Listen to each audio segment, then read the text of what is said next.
Welcome back to another episode of Lunch and Life with Sharon and Robin. And this week, as we talk about taking care of women in our lives, we are going to unpack stories and the importance of why it's important to tell and share these stories. So Sharon, are you ready to unpack this? Let's do it.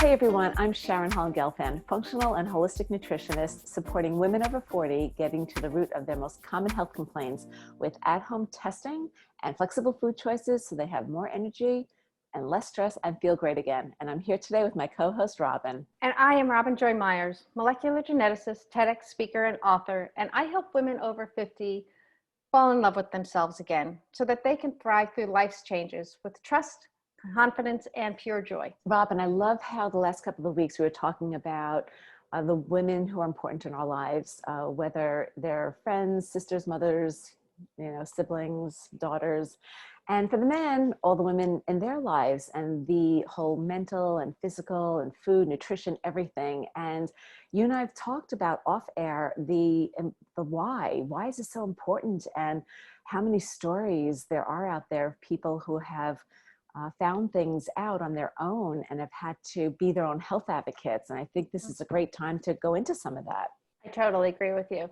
And I think, sometimes we're shy and we don't want to share because we think it's a weakness to share, that we get in our heads, right? That we should have spoken up or we've done something wrong. But I think it's so important because as we've talked about, right? It's if you can change that one person's viewpoint, or just to let people know, listen, we're all human, but it's so important that we can just share and say, it's okay.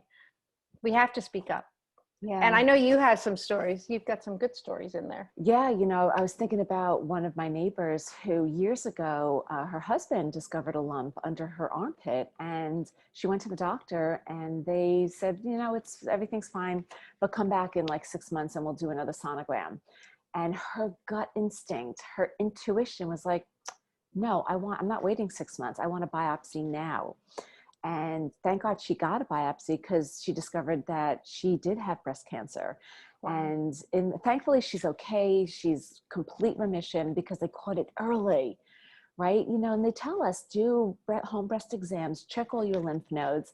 Yet we still want to trust some of these experts. And again, doctors save lives. We're not doctors. We love them. However, your intuition, your gut, and you have to pay attention to that. And that was one of those moments where I was like, wow, note to self, make sure to do those exams. And if something's off, don't turn it down until you get to the root of what it could be. Better to be safe than sorry. Absolutely. And that says a lot too, because listen, doctors are humans, right? I mean, they can make mistakes. So for her to trust herself, and listen, medicine has come a long way, but for her to trust herself and say, no, I want it done now. Thank goodness she is fine. Who knows what would have happened in 6 months? Treatments have changed. Yeah.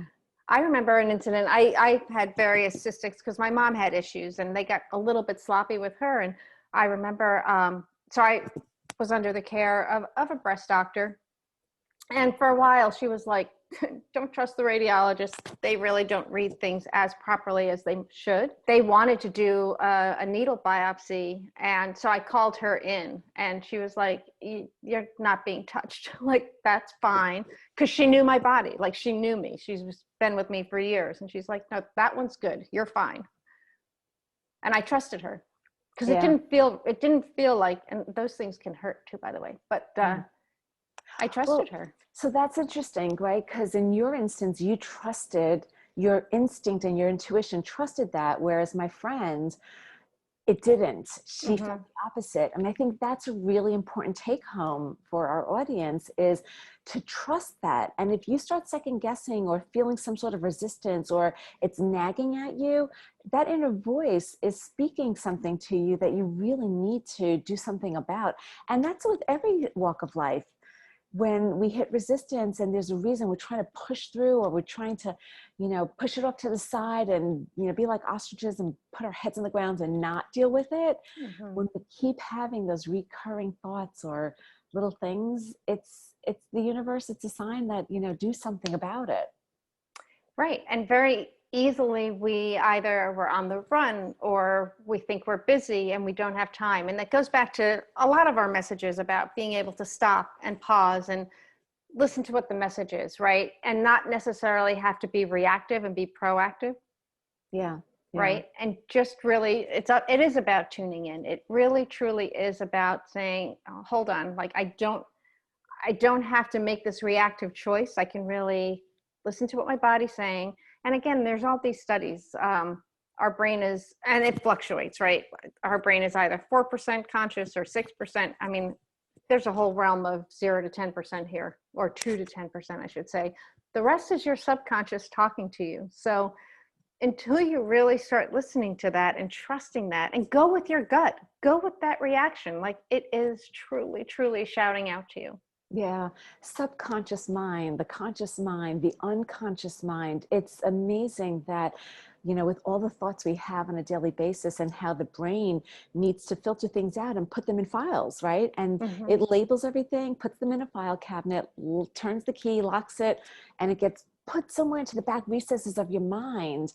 But all of those memories, all of those thoughts, everything, the conversations, they fill our space in our brain when we don't know what to bring in that's new. So Mm-hmm. the subconscious mind and changing the tapes and being aware, tuning in is really important because you start to notice the patterns. And when you can stop and shift them, then you can create new stories for yourself. Right. Because don't forget, our brain likes patterns. So it's Yeah. not, even though the pattern and the behavior might not be the best, the brain isn't going necessarily to embrace that you're making that change. Yeah. Yeah. Right. So So jinx. So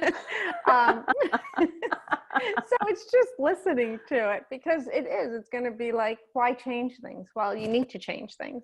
you need to disrupt the thoughts, right? The Yeah. patterns. So that just reminded me of another friend from a while back who was diagnosed a second time with breast cancer. Wow. And I'll never forget, our kids were in high school at the time, and she went through treatment and lost her hair, and there was not one day that she wasn't upbeat or happy. And I just looked at her and I said, what are you doing? Because you're just always in a good mood. And really, somebody who gets that the diagnosis a second time, the immediate thought can go to the doom and gloom Right. of like, oh my God, this is it. And she said, and I will never forget this because it's also another lesson that we can all learn from just on in daily life. She said that she and her family would only watch funny shows, comedians, anything that had to do with comedy. They didn't watch any news. I mean, they were aware of what was going on, right? But they made sure that they laughed every single day. And she said that she swore by it. And now she's in complete remission. This is, oh my God, like 10 years later.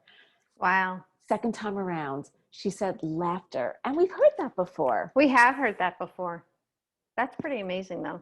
It's It's like, powerful. what is it about laughter? What does it do to us that makes us really shift those patterns and disrupt our body and our chemistry? I don't know the chemicals behind it, but something we should really check into. Yeah, because it's just amazing how that happens. So there's really so much that we can do. And the why, we know why. We need to be around so that we can continue pursuing what we're supposed to do with our lives, to Right. be with our loved ones, and knowing that you have a choice.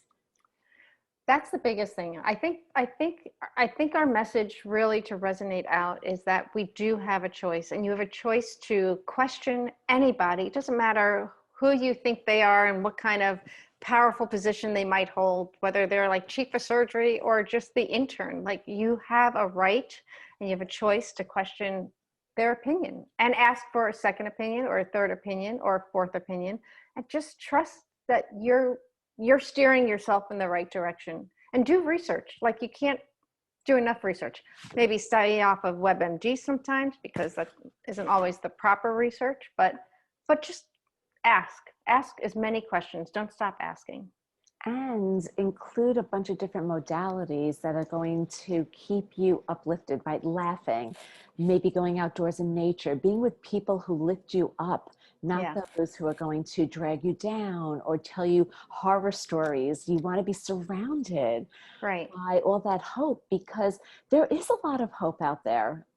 I know plenty, as you do also, we know plenty of people who survive Right. and I thrive. and thrive. And that's a good point too.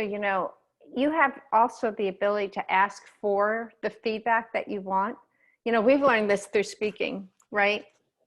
If someone is telling you something and is being the downer, and you just don't, it's not what you need, it's not what you want to hear, put an end to that conversation. Yeah. However you want to do it, put an end to it. You have the right to ask for what you need and what you want. Yeah, I agree. I think that's a perfect way to end this week. I think so too. Awesome. I love that word. I keep saying it. Well, So I'm glad we unpacked this together. I am also. Stay tuned next week for some more action steps as we wrap up this month of taking care of the women in your life. Thanks, everyone. Take care.